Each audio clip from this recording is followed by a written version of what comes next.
Hey, I'm Chelsea with Chalk and Gibbs Insurance. We've designed this podcast to help answer questions about insurance. Follow along.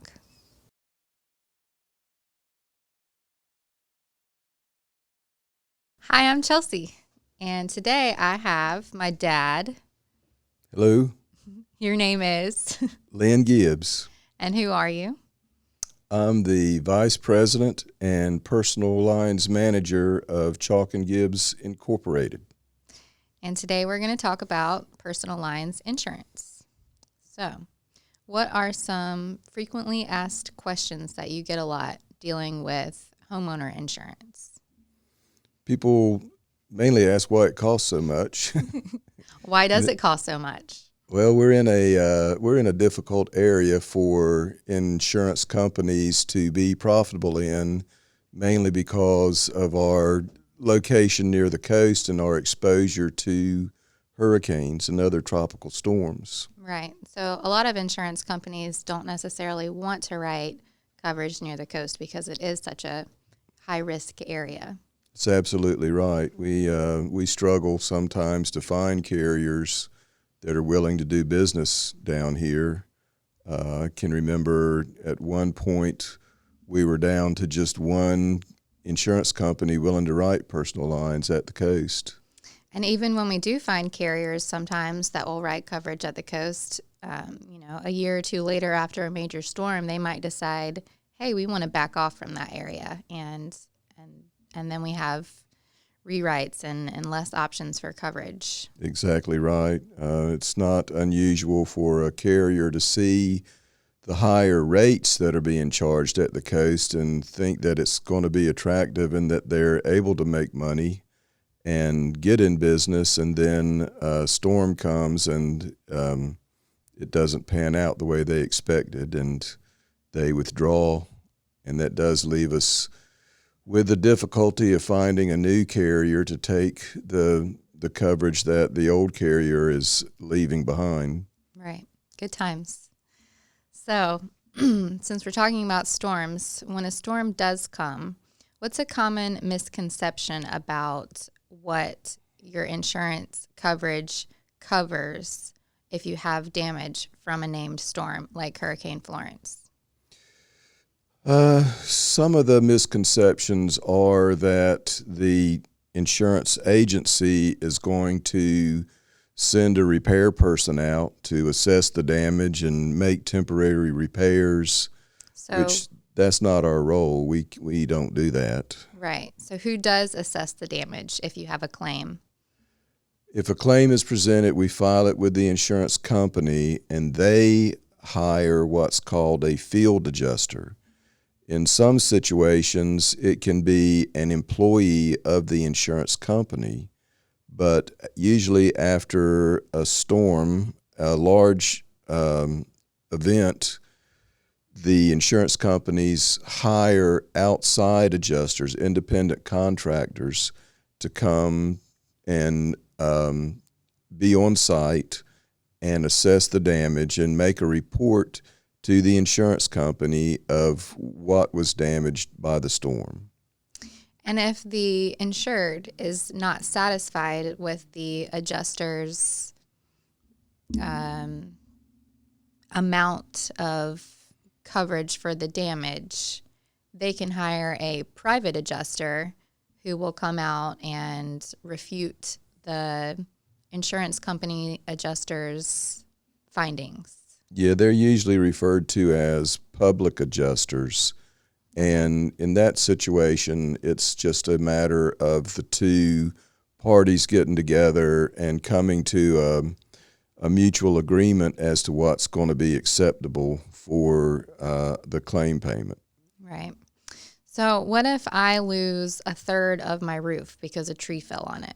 Is the insurance company going to pay for my roof to completely be replaced? It can happen that way. Lots of times it just depends on the insurance company, how they're going to process the claim. It's usually more of an issue if there's, if a tree falls on your roof, you're going to have pretty substantial damage, and the insurance company may not try to just do the repairs for the damaged area. They may just replace the whole roof. But if you have a situation like a storm and you have a loss of shingles on one side of the roof, it's not unusual for the insurance company to just offer a settlement to do the partial repairs of the damaged area. And it can be up to the homeowner if they don't want to only repair the damaged area, they want a whole new roof. The difference between what the insurance company is going to pay and the cost of the whole new roof would be borne by the individual insured. Right. That makes sense. So back to homeowner coverage in general, I see a lot of companies that do not want to write homes with polybutylene plumbing. What is polybutylene plumbing, and why do insurance companies not like to write coverage for homes that have it? Polybutylene plumbing it's a synthetic material that was used back, I believe, in the 90s mainly. Maybe some of it was in the later 80s, but when it first came out, it was very popular, and it was used extensively in homes that were built in that time. But since it was implemented and used extensively, they later learned that it has a problem that the material breaks down in the presence of chlorine. So you can have a situation where your plumbing just basically falls apart. Just disintegrates within the wall, and you have no clue anything's wrong until you see water starting to come out where it's not supposed to be. Right. And it got so bad that I don't know exactly when, but it's no longer available. You can't use polybutylene plumbing. It's against the building code nowadays. So it's not even an issue in newer construction, but in older construction, it was really pretty prevalent, and most insurance carriers that we do business with absolutely do not want to insure homes with polybutylene plumbing. Right.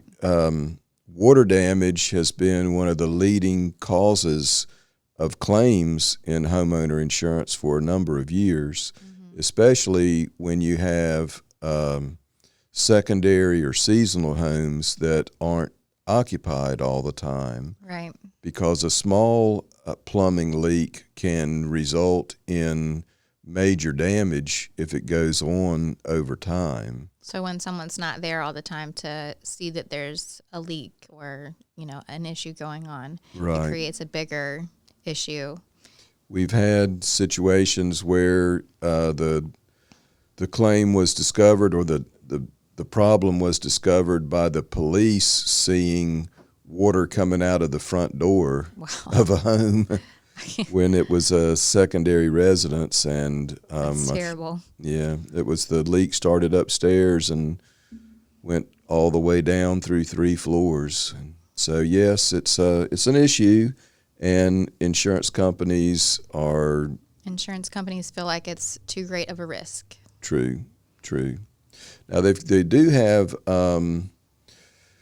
technology these days. There's special water monitoring devices that you can add to your home that monitor the flow of water, coming in on the main line to the house.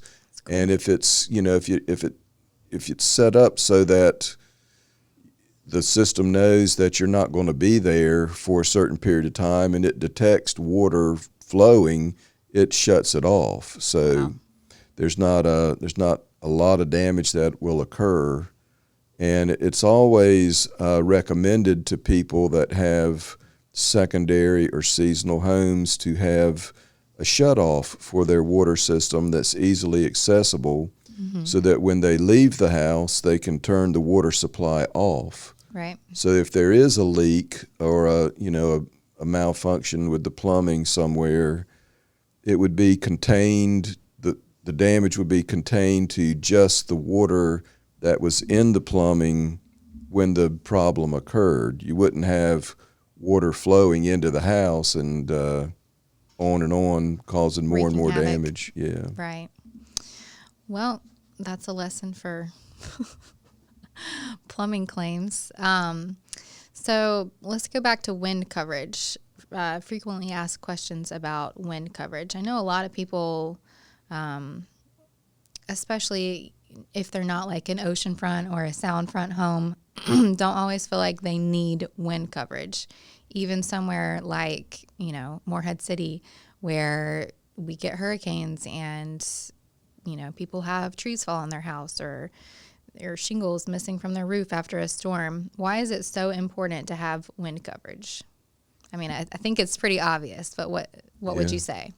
Well, it's just, in this area, if you're not carrying wind coverage, you're basically whistling past the graveyard, because it could happen anywhere to anybody.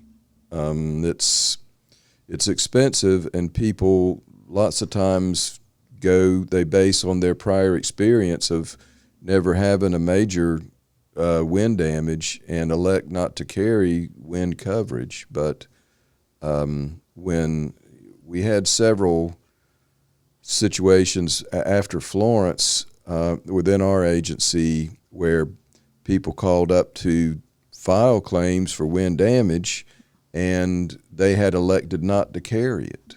Right, so they were out of luck. Yeah, and a lot of people have a misconception that if the wind damage is due to a hurricane, it's not the same as normal wind damage, if there is such a thing. Right. So hurricane, if you have wind coverage, then damage due to a named storm would be subject to a named storm deductible on your wind policy. That's right. All the carriers these days have gone to a minimum deductible for damage due to wind that's a result of a named storm.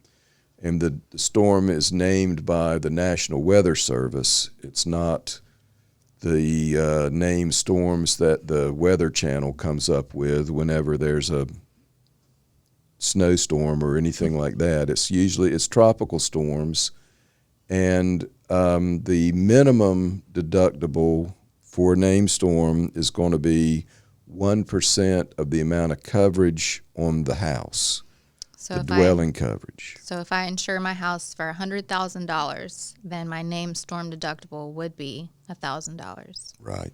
And if it's insured for $300,000, it's going to be $3,000. Right. So other than just having wind coverage, what's an important coverage to have on your home for storms that are not named? Wind-driven rain? Wind-driven rain is important coverage to have, and most homeowner policies do include wind-driven rain as a covered peril. The definition of wind-driven rain is rain that enters the interior of the structure and causes damage on the inside without the exterior of the home being damaged first and creating an opening that the rain comes through. So it is rain that is driven into the home by wind without creating an opening somewhere in the home. Anybody that has stayed in their home through a hurricane can understand what effect it can have, because it's basically like having the fire department show up and set up their hose and spray water on one side of your house for hours on end. I can't remember which hurricane it was, maybe Isabel or something like that, at our house when I was still living at home. And we had water just gushing under the front door. Yep. I mean, it was bad. And upstairs where the balcony is, the water was coming in, around the door frame and all that good stuff. So. Right. Rain can just have a way of finding its way through whatever little opening that is going to be in your house. And all houses have They have ventilation in the roof to allow the heat to escape the attic to keep your shingles from getting baked and dried out in the summertime. And those vents that work very well most of the time can be the opening that allows rain into your house and causes extensive damage during a hurricane. Right. And rain coming through an opening like that is wind-driven rain, and unless you have a policy that includes that coverage, you're not going to be covered for that type of damage. Now, if the wind causes some type of opening in the house, like it rips shingles off one part of the roof and rain comes through that area of the roof where the shingles are missing, then that applies to your wind coverage. That's not wind-driven rain, and that's covered if you have wind coverage, period. Right. It's or if the same is true if a window were to be blown out or a door blown in and the rain comes through that opening, you'll have coverage even if your policy doesn't include wind-driven rain. But most homeowner insurance is written on what's referred to as an open peril basis when it comes to the coverage for the building itself. And by open peril, we mean that the policy names what you're not covered for. So if the policy hasn't excluded the type of damage that you have, then it's automatically covered by the policy. Right. So, and many people these days have one policy that provides the standard perils that a homeowner policy does, except for windstorm, that the insurance company has excluded wind and hail damage from the homeowner policy. And so you have to buy a wind and hail policy from another source. Right. The main source for that coverage historically has been the North Carolina Insurance Underwriters Association, which is a not-for-profit association that is to provide insurance coverage for the citizens of North Carolina that can't get the coverage through standard carriers. Right. But also lately, there have been some private insurance companies that have gotten into the windstorm market and provide wind-only policies for homeowners. But if you have a homeowner policy that would have covered wind-driven rain if it included wind and hail coverage, then your windstorm policy will also provide that wind-driven rain coverage, because the windstorm policy follows the homeowner policy as far as coverage goes. Homeowner coverage is considered essential coverage. So the homeowner coverage would come into play first, and then if it's not covered by the coverages on your homeowner policy, then your wind policy would pick up, if it's a hurricane claim or something like that. That's right. If you have your wind and hail coverage through the North Carolina Insurance Underwriters Association, and we have a hurricane or a tropical storm, then the essential carrier, the homeowner carrier, will actually come in and do the adjustment for your claim. In other words, they'll be the ones that go out and assess the damage and come to a conclusion as to what the dollar amount of damage would be, and then they deliver that report to the North Carolina Insurance Underwriters Association for them to make payment. Right. Well, that's why it's important to have insurance coverage before hurricane season. True. It's all the time, but especially before hurricane season. Consumers also need to understand that insurance carriers are going to restrict taking on new business when a tropical storm is within a certain proximity to our area.